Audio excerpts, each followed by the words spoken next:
이번 시간에는 천사에 대한 교리를 다루도록 하겠습니다.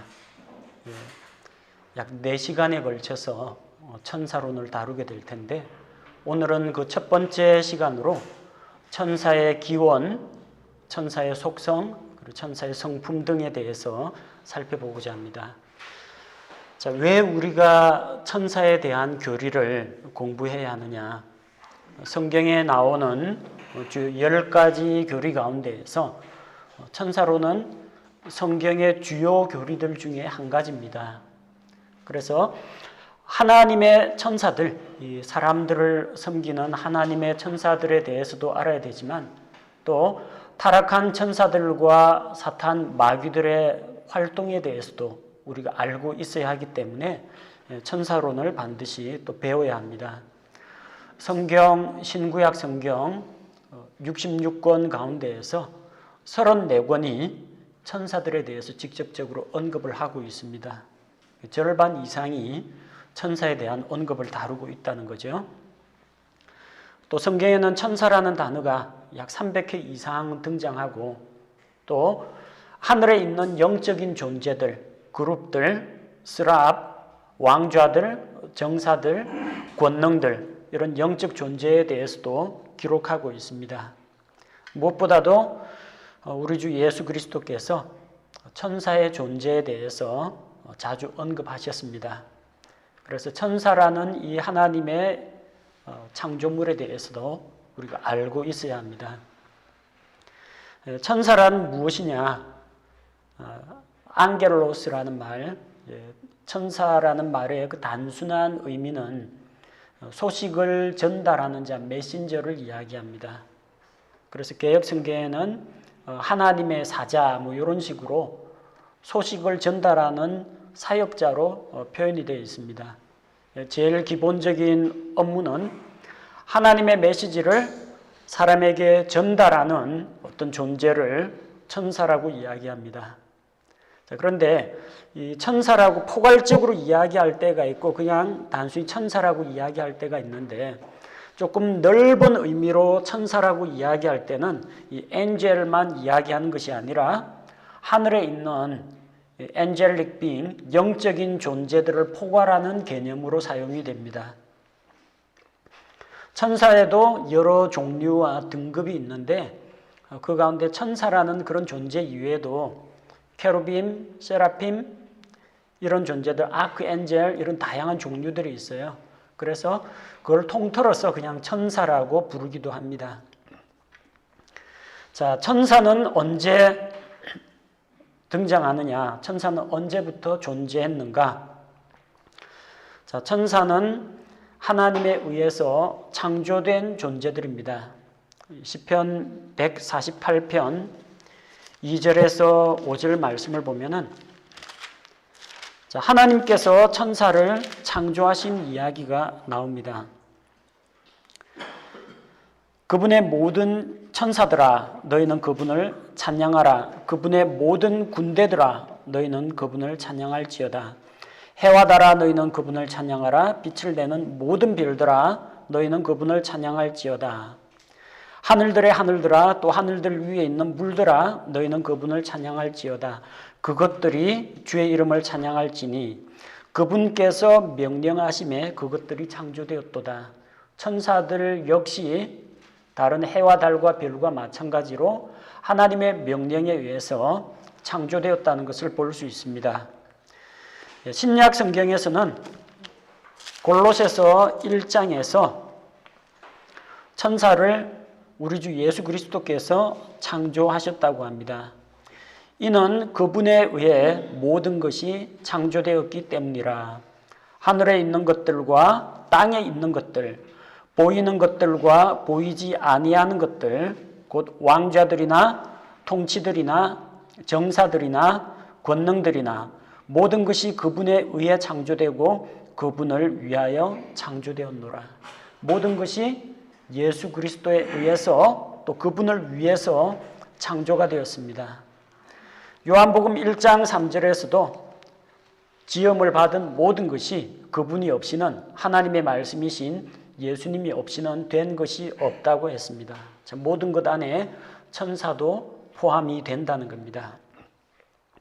곧 천사는 하나님에 의해서 창조된 존재, 창조 이후부터 천사가 등장한다는 겁니다.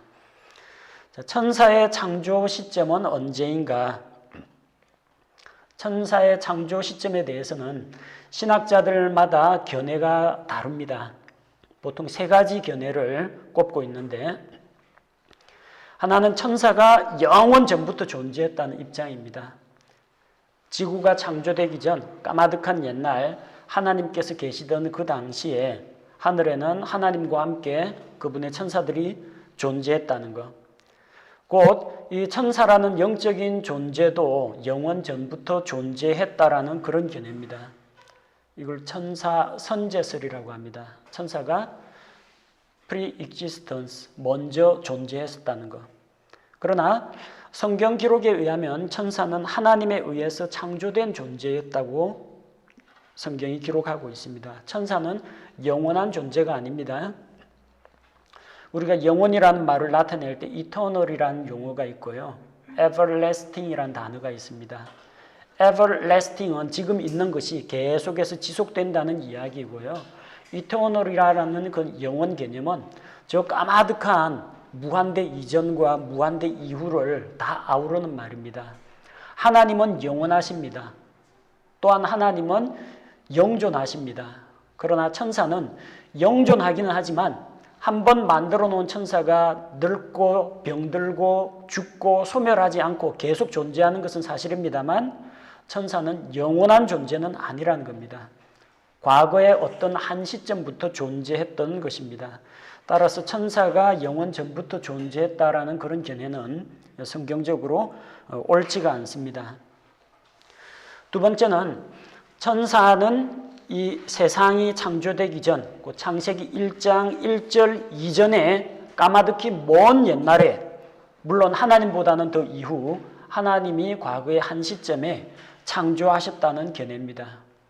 자, 이 견해는 하나님께서 천사와 하늘에 있는 영적인 존재를 창조하신 그 창조와 지구와 이 땅에 있는 이런 것들을 지구와 우주를 포함한 이런 세계를 창조하신 창조 두 가지로 이중적인 창조를 주장하는 입장에서 이 견해를 받아들입니다. 그래서 창세기 1장 1절과 1장 2절 사이에는 상당한 시간적인 간극이 있다. 간극이론, 갭 이론이라고 그러죠. 그래서 하나님께서 하늘에 있는 영적인 존재를 창조하셨는데 그 천사들이 일부가 반역을 일으키고 타락을 했기 때문에 이제 과거에 지은 세상을 하나님께서 엎으시고 창세기 1장 2절 이후에 다시 한번 이 세상을 창조하셨다. 6일 창조 이전에 또 다른 창조가 있었다라는 그런 견해입니다. 자, 그렇게 되면은 하나님의 창조는 6일 창조가 아니라 6일 창조 이전에 또 다른 창조의 사역이 있었다라는 주장이 되죠. 자, 이걸 이제 재창조론에서 다루고 있는데 지구 창조 이전 까마득히 먼 옛날에 창조되었다. 그렇게 보는 견해가 있습니다. 세 번째 견해는 천사가 6일 창조 중에 창조되었다라는 견해입니다. 창세기 우리가 2장 1절에서 4절에 보니까 창세기 1장에 나오는 창조에 대한 요약이 나오죠. 이같이 하늘들과 땅과 그것들의 모든 군대가 완성되니라. 자, 하나님께서 이 하늘과 땅과 그 가운데 있는 모든 것을 6일 동안에 만드셨다는 겁니다. 출애굽기 20장 11절에 보니까 여섯 동안에 주가 하늘과 땅과 바다와 그것들 안에 있는 모든 것을 만들고 일곱째 날에 안식하였느니라. 자, 이 말씀과 같이 하늘과 땅과 바다와 그것들 안에, 자, 천사는 무한한 존재가 아닙니다. 유한한 존재입니다. 공간을 차지하고 시간의 영향을 받는 존재입니다. 자, 그러면은 하늘과 땅과 바다와 그것들 안에 천사들도 들어간다라고 보는 견해입니다. 그 천사도 6일 창조 가운데 창조되었다는 겁니다. 그럼 언제 6일 창조 중 몇째 날에 창조되었느냐 하는 겁니다. 욥기 38장 4절에서 7절 말씀을 보면 내가 땅의 기초들을 놓을 때에 내가 어디 있었느냐 그렇게 말씀을 하시고 7절에서 어느 때에 새벽별들이 함께 노래하고 하나님의 모든 아들들이 기뻐 소리를 질렀느냐. 자, 노래하다 소리 지르다 같은 표현입니다. 하나님의 아들들 새벽별들 마찬가지입니다. 우리 기뻐하며 경배하시 영광의 주 하나님 바로 그 찬양이 욥기 38장에 나오는 이 내용을 가지고 노래로 만든 겁니다. 새벽별들이 언제 함께 노래하고 소리를 질렀어요? 하나님께서 땅의 기초를 놓으실 때. 그러니까 하나님께서 땅의 기초를 놓기 이전에 천사가 존재했다는 이야기입니다. 그렇다면 하나님께서 창조하신 첫째 날 땅을 만드시기 전에 천사들을 창조하셨다라고 보는 견해입니다. 자, 그렇게 되면은 6일 창조 가운데 천사의 창조 시점을 둘 수가 있고 하나님께서 창조하는 것은 뭐 수백 년, 수천 년 걸리는 게 아니라 단 한순간이기 때문에 하늘의 수많은 군대를 만드시는 것도 주께서 명령으로 얼마든지 창조할 수 있다는 걸 보여줍니다. 다음에 왜 그럼 천사를 만드셨을까? 천사를 창조하신 목적에 대해서 살펴보도록 하겠습니다. 성경은 사람을 위해서 천사를 만드셨다고 기록하고 있습니다. 천사들 때문에 사람을 만드신 것이 아니라는 걸 보여줍니다. 예수님께서 그 어린아이들이 오는 것을 기쁘게 받으셨는데 제자들이 어린아이들이 오는 것을 꾸짖고 나오는 것에 대해서 책망하니까 우리 주님께서 막으시죠. 아이들이 내게 오는 것을 용납하고 금하지 말라고 했습니다. 이 아이들의 천사들이 하나님 아버지 앞에서 항상 그 얼굴을 뵙고 있다라고. 곧 이 아이들을 위해서 천사들이 그들을 보호하기 위한 천사가 존재한다는 것을 이야기합니다. 천사를 위해서 사람이 존재하는 게 아니라 사람을 위해서 천사가 존재한다는 겁니다. 히브리서 1장 14절에 하나님의 이 천사는 부리는 영입니다. 하나님께서 사역하는 영입니다. 그들은 구원의 상속자가 될 자들을 위해서 섬기라고 보내어진 섬기는 영들이라고 했습니다. 구원받을 사람들을 위해서 그들을 섬기기 위한 목적으로 천사를 만드셨다는 겁니다. 천사를 만드시고 하늘과 땅을 만드시고 동물과 식물을 만드시고 해와 달과 별을 만드시고 맨 마지막에 사람을 만드셨어요. 왜 그렇게 했어요? 사람들에게 주기 위해서. 사람들을 위해서 그 모든 것들을 만들어 주셨다는 겁니다. 궁극적으로는 하나님의 영광을 위해서인데 바로 사람들에게 은혜를 베풀어 주시고 사람들을 섬기도록 하기 위해서 만들어 주셨다는 거예요. 잘못된 입장은 하나님께서 천사를 만들어 놨는데 전혀 뜻밖의 이 천사들이 말을 안 듣고 반란을 일으키는 바람에 이 하늘에 있는 영적인 존재들을 교육시키기 위해서 봐라, 내가 내 형상으로 만드신 사람을 봐라 하면서 사람을 하늘에 있는 영적 존재들에게 본보기로 시청각 교제로 사람을 만들었다. 이런 견해는 옳지 않습니다. 또 베레아 아카데미라고 해서 성락교에서 가르치는 내용은 이 마귀가 하늘에서 반역을 일으켰어요. 그래가지고 하나님의 그 권위에서 떠나가지고 그 권위를 부정하고 나갔는데 이 마귀를 올가매고 정죄하기 위해서 하나님도 나름대로 하나님의 사정이 있었다라는 겁니다.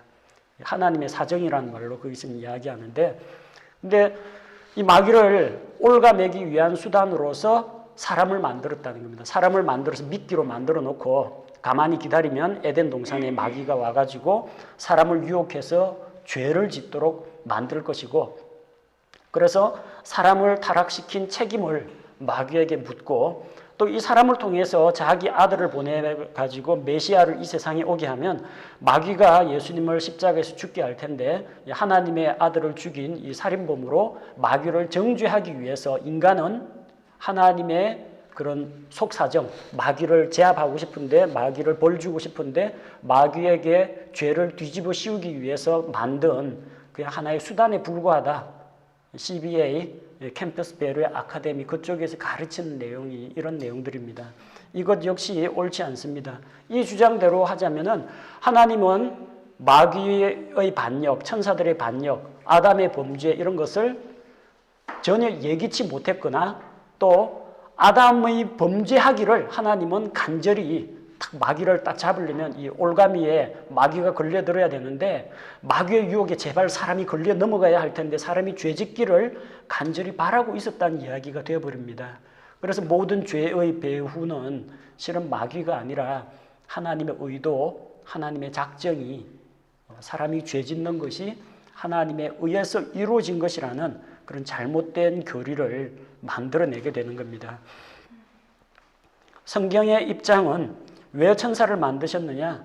하늘에서 하나님을 찬양하고 하나님을 섬기고 구원받을 이 구원의 상속자들을 섬기기 위해서 천사들을 창조하셨다는 겁니다.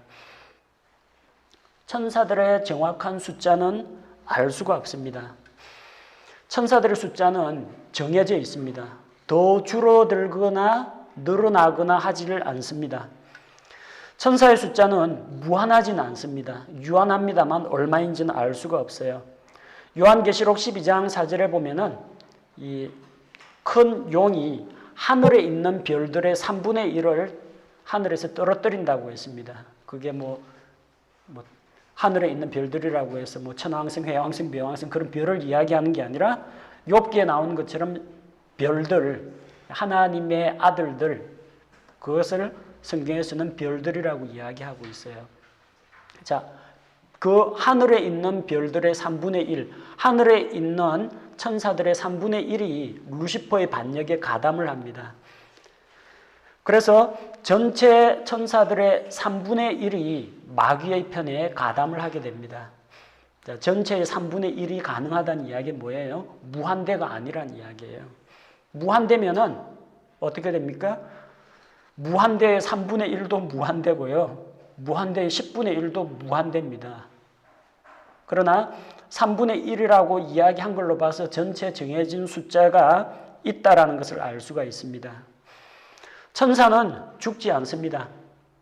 저 몇천 년 전에 창조된 그 천사가 예수님의 돌무덤에 나타났는데 그때 여전히 젊은 청년의 모습으로 나타납니다. 그들은 늙거나 병들거나 죽지 않습니다. 그러니까 숫자가 줄어들질 않아요.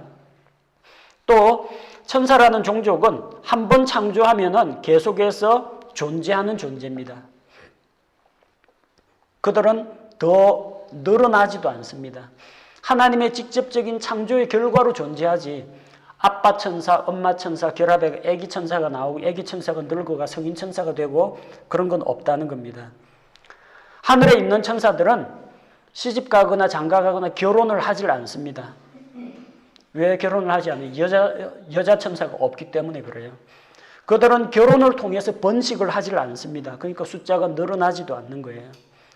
출산을 통해서 어떤 천사 집단을 종족 집단을 이루질 않습니다. 사람 같으면 아담과 이브의 그 후손들이 계속해서 다산하고 번성해가지고 오늘날 전체 인류를 이루고 있는데 천사들은 출산을 통해서 종족 집단을 만들지 않습니다. 따라서 각 개인이 지은 죄에 대해서는 조상의 죄를 물려받는다는 겁니다. 요한계시록 5장 11절에서는 천사들의 숫자는 만만이요 천천이라고 했습니다. 그럼 천사들의 숫자가 얼마란 이야기예요? 뭐 100만이라든지 1000만이라든지 그런 이야기가 아닙니다. 뭐 1억이 된다든지 그런 숫자가 아니고 아주 많은 수를 이야기할 때 만 곱하기 만, 천 곱하기 천 이런 식으로 이야기합니다. 그 정확한 숫자는 우리가 셀 수가 없다는 겁니다.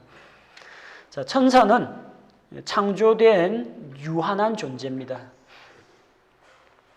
옛날부터 까마득히 먼 옛날부터 이미 존재하고 있던 그런 존재가 아니고 하나님의 창조에 의해서 존재하게 된 것입니다. 우리 어릴 때 동화책에 보니까 사람이 죽으면은 너희 엄마는 천국에서 천사로 계실 거야 하는데 사람이 죽어가지고 천사가 되거나 그러질 않습니다. 또 천사는 이 공간의 지배를 받습니다. 욥기 1장 6절 7절에 보면 이런 천사가 무한한 존재가 아님을 보여줍니다. 이제 하루는 하나님의 아들들이 자기를 주 앞에 보이려고 왔는데 하나님 앞에 나와야 됩니다. 공간을 이동해서 와야 됩니다. 사탄도 그들 가운데 오니라. 주께서 사탄에게 이르시되 내가 어디에서 오느냐 하시니 이에 사탄이 주께 대답하여 이르되 땅에서 여기저기 다니고 또 그 안에서 땅 안에서 위아래로 거닐다가 오나이다. 땅에서 돌아다니기도 하고 땅 속에 있는 세계, 지하 세계에서도 그 땅 안에서도 위아래로 거닐다가 온다고 했어요. 공간 가운데 일정한 부분을 차지하지 무한한 존재가 아니란 이야기입니다. 다니엘에게 소식을 전하러 온 그 천사 역시 하나님이 보내셨는데 다니엘에게 도착하는 데까지 시간이 걸립니다. 다니엘 10장 12절에서 13절에 보니까 그때 그가 내게 이르되 다니엘아 두려워하지 말라. 내가 내 마음을 정하여 깨닫고자 하며 또 내 하나님 앞에서 내 자신을 징계하기로 한 첫날부터 그분께서 내 말들을 들으셨나니 내가 내 말들로 인하여 왔느니라. 그러나 페르시아 왕국의 통치자가 21일 동안 나를 막았으나 자, 이렇게 유한한 존재라는 거예요. 가로막히기도 하고 하나님이 다니엘에게 가라 하면 그 순간에 다니엘 앞에 나타나는 게 아니라 오는 도중에 페르시아의 어떤 일정한 영토를 지나다가 악한 영적인 세력에게 가로막히기도 한다는 겁니다. 이동하는 데 시간도 필요하고 다른 존재의 방해를 받기도 하는 유한한 존재라는 겁니다. 자, 천사는 섬기는 자입니다. 히브리서 1장 7절에서는 하나님의 사역자, 섬기는 자라고 했고요. 또 1장 14절에서는 구원받을 자들을 섬긴다고 했습니다. 시편 103편 20절에서는 주의 명령을 수행하는 천사들, 하나님을 섬기고 구원받을 자를 섬깁니다. 천사는 섬기는 자이지 경배를 받는 자가 아닙니다. 요한계시록 22장 8절에서 9절 말씀해 보니까 사도 요한에게 이 모든 이 환상 계시를 보여주는 그 천사가 있어가지고 요한이 그 천사에게 경배를 하려고 하니까 천사가 거절을 하죠. 나는 너와 마찬가지로 하나님께서 보내셔서 너와 같이 똑같이 섬기는 종이다. 그러니까 경배와 찬양은 모두 하나님께 드리고 천사에게 하면 안 된다라고 했어요. 그 당시 많은 사람들이 가지고 있던 잘못된 천사 숭배 신앙, 이런 것들이 잘못됐다는 이야기입니다. 오히려 고린도전서 6장 3절을 보면 장차 우리가 부활하고 몸이 변화되어서 저 하늘에 가게 되면 천사들을 판단할 수 있는 그런 권세를 갖게 된다고 했어요. 천사는 하나님의 부르시는 종입니다. 우리는 하나님의 아들입니다. 아들하고 종하고 누가 높아요? 아들이 높습니다. 아들이 상속자입니다. 자, 천사는 사람의 모습으로 나타나기도 합니다. 창세기 18장 2절에 보면은 소돔 고모라를 멸망시키기 전에 주 하나님께서 천사 2명을 데리고 사람의 모습으로 아브라함의 장막을 찾아오십니다. 아브라함이 눈을 들어서 보니까 세 남자가 찾아왔죠. 근데 그 가운데 한 분이 주 하나님입니다. 나의 하려는 것을 아브라함에게 숨기겠느냐 하면서 소돔 고모라의 죄악이 너무나 중대하고 그 부르짖음이 하늘에 사무쳐서 내가 그 도시를 심판하겠다고 하십니다. 그리고 주께서는 떠나가시고 그 두 남자는 소돔 고모라 성으로 가서 롯을 구출을 해냅니다. 천사가 사람의 모습으로 나타난다는 거예요. 그런데 히브리서 13장 2절 말씀에는 뭘 이야기합니까? 손님 대접하기를 힘써라. 알지 못하는 가운데 천사들을 대접한 자들이 있다고 했습니다. 누구예요? 아브라함 이야기입니다. 성경에 기록된 바 천사를 대접한 사람. 근데 만약에 천사가 등 뒤에다가 날개를 팔락팔락 하고 있으면 누가 천사인지 아닌지 몰라볼 사람 아무도 없겠죠? 그런데 히브리서는 알지 못하는 중에 천사들을 대접한 자가 있다고 했어요. 아브라함이 볼 때는 뒤에 뭐 날개 펄럭펄럭한 그런 거 없이 진짜 지나가는 나그네인 줄 알았어요. 나중에 이야기해 보니까 하나님이고 하나님을 옆에서 시중드는 천사들이라는 것을 알게 된 거죠. 천사는 사람의 모습으로 나타날 때 항상 남자의 모습으로 나타납니다. 성경에 기록된 천사 이름 미카엘, 가브리엘 다 남자 이름입니다. 또 대명사로 받을 때 항상 인칭 대명사는 he라고 남성 대명사로 표현을 합니다.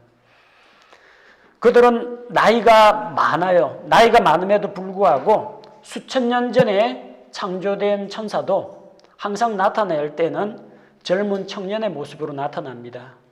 예수님의 돌무덤에 나타난 그 천사도 젊은 청년의 모습을 하고 있었지 몇천 년 묵은 적어도 4,000년 묵은 어떤 노인 천사의 모습으로 나타나지는 않습니다. 그들은 늙지 않습니다. 성경에 날개 달린 천사는 없습니다. 그리고 성경에 여자 천사나 아기 천사나 뭐 이런 존재도 없습니다. 꼭 동화책 같은 데 보면 아기 천사가 기저귀 차고 있을 만한 아기 천사가 이 나팔이나 이런 거 불고 다니면서 날개 펄럭펄럭 하면서 날아다니는데 그거는 뉴 에이지 천사나 로마 가톨릭 천사이지 성경에는 그런 날개 달린 천사가 나오지 않습니다. 또 천사는 사람하고 신체 구조뿐만 아니라 신체 비율이 거의 사람과 흡사합니다. 요한계시록 21장 17절에 보니까 또 그가 그 도시의 성벽을 측량하며 사람의 치수 곧 그 천사의 치수에 따라 144 큐빗이더라. 큐빗이 뭐냐면요. 이 손가락 끝에서부터 팔꿈치까지가 큐빗입니다. 보통 45cm에서 47cm 정도로 잡고 있는데요. 천사의 치수, 사람의 치수 곧 천사의 치수예요. 그럼 사람의 손끝에서 팔꿈치나 천사의 손끝에서 팔꿈치나 같다는 이야기입니다. 치수가 같다는 이야기예요. 사람의 큐빗이나 천사의 큐빗이나 똑같습니다. 그건 뭘 이야기합니까? 보통 젊은 청년의 체구하고 천사의 체구하고 거의 비슷하다는 이야기예요. 거대한 거인과 같은 그런 천사도 없고요.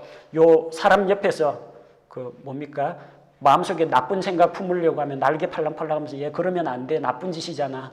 한쪽 옆에서는 꼬리에 화살표 달려있고 창 들고 있고 아니야 괜찮아 해도 괜찮아 이렇게 유혹하는 이런 존재가 아니란 이야기예요.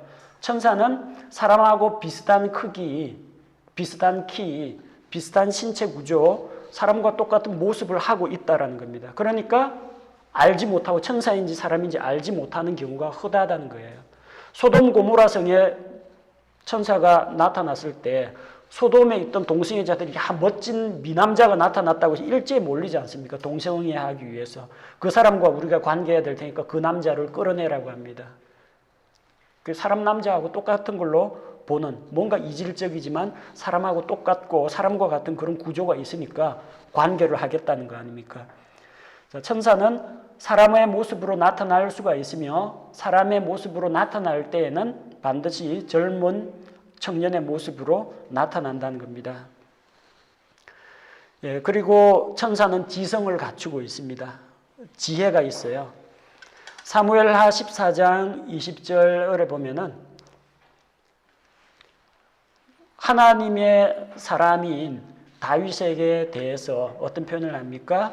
내 주께서는 천사와 같은 그런 지혜가 있습니다. 요압이 압살롬하고 화해시키기 위해서 보낸 지혜로운 여인인데 그 여인이 이야기하는 것이 전부 다 다윗 왕 앞에서 드러나니까 우리 주 다윗 왕께서는 천사와 같이 지혜가 뛰어나십니다. 그 천사가 어떤 로봇처럼 기계적으로 움직이는 존재가 아니라 지성을 갖추고 있는, 지식을 갖추고 있는 존재라는 겁니다. 또 야고보서 2장 19절에서도 천사 역시 하나님에 대한 지식을 갖추고 있고 또 천사들은 뭔가를 배워가지고 알 수 있는 어떤 지성 이런 것들도 가지고 있다는 겁니다. 자, 천사의 능력에 대해서 시편 103편 20절에서는 천사는 대단히 뛰어난 능력을 가지고 있다고 이야기합니다. 그래서 사람들이 감히 이해할 수 없는 초자연적인 그런 일들을 일으키죠.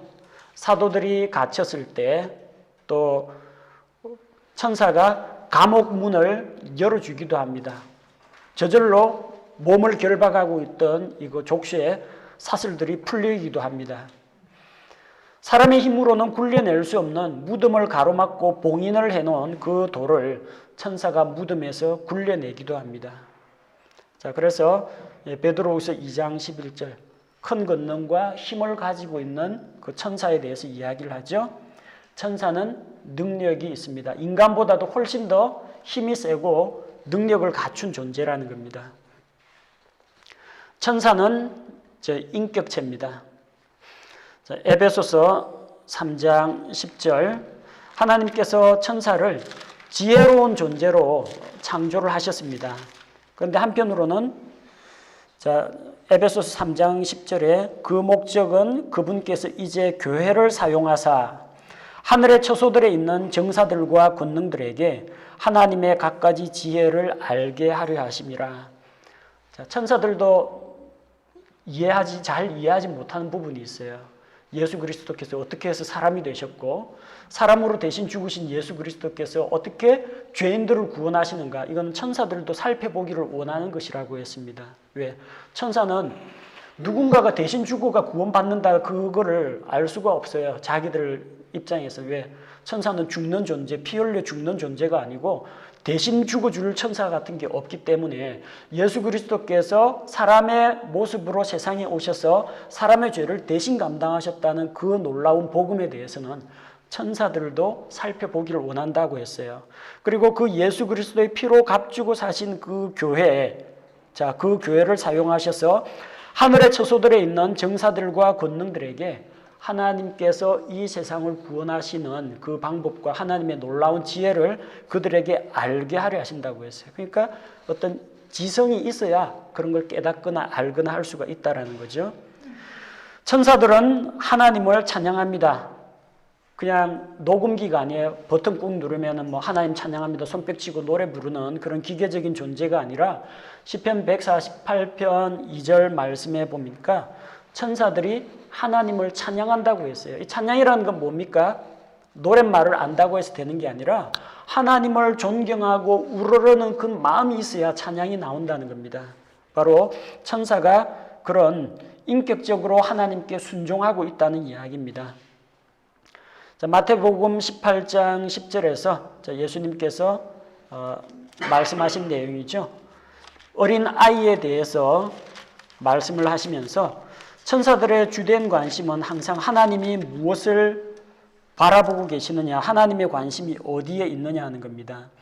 너희가 이 작은 자들 중에 하나라도 업신여기지 않도록 조심하라. 이 어린아이, 이 소자 하나라도 업신여기지 말라는 겁니다. 내가 너희에게 이르노니 하늘에서 그들의 천사들이 하늘에 계신 내 아버지의 얼굴을 항상 바라보느니라. 하나님께서 한 생명 한 생명을 얼마나 소중히 여기시는지 그들의 천사들이 하나님의 얼굴을 항상 바라보면서 하나님의 관심을 보고 있다는 겁니다. 하나님은 관심이 어디에서 잃어버린 것을 찾아 구원하는 겁니다. 따라서 누가복음 15장 말씀처럼 이와 같이 잃어버린 양 비유에서 나오죠. 죄인 하나가 회개하고 돌아오면 하늘에 있는 모든 하나님의 천사들 앞에서 그게 기쁨이 된다고 했습니다. 죄인들이 구원받고 회개하고 돌아오면은 하늘에 있는 천사들이 더불어서 기뻐한다는 겁니다. 뭘 말합니까? 천사가 기뻐할 수 있는 감정이 있다는 이야기입니다. 그리고 천사들은 말을 할 수가 있습니다. 언어 능력이 있고 사람과 소통도 하고 하나님으로부터 메시지도 받을 수가 있습니다. 천사는 지성도 갖추고 있고요, 정서도 있고, 하나님께 순종할 거냐, 루시퍼를 따라갈 거냐, 자기 스스로 결정할 수 있는 자유의지도 가지고 있습니다. 지성과 정서와 의지를 다 갖춘 인격체라는 겁니다. 천사들은 자아의식을 가지고 있고 자기 결정권도 가지고 있고, 따라서 자기가 저지른 일에 대해서, 자기들의 죄에 대해서 스스로가 책임을 져야 하는 그런 존재라는 것을 알 수가 있습니다.